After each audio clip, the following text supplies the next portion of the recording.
Трета година на този стадион не се е играл мач.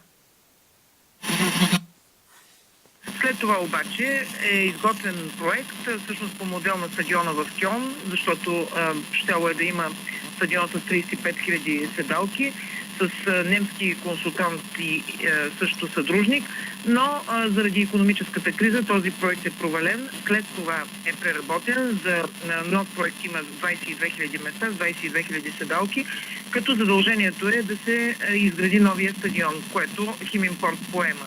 От друга страна обаче Митев каза, че през тези години той е поел издръжката изцяло на професионалния футболен клуб Черно море, която му струва 4 Даниела, само секунда да се разберем.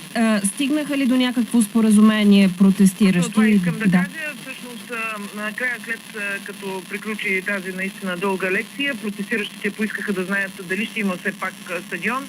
Митев каза, че до 25 юли, когато всъщност се навършва точно 10 години от началото на този проект, той се надява това да се случи. Ако не, има вариант община Варна, която е запазила 150 декара земя, които е апортирала в дружеството, да потърси нов инвеститор. Сега топката остава явно в общината, така че се надяваме скоро да има изход и Варна да има нов стадион, защото това е крайно наложително. От Варна, Даниела Стоянова. Повече от 300 представители на мюсюлманската общност от общините Якоруда, Белица, Гоце Делчев и Сатовча се събраха на мирен протест пред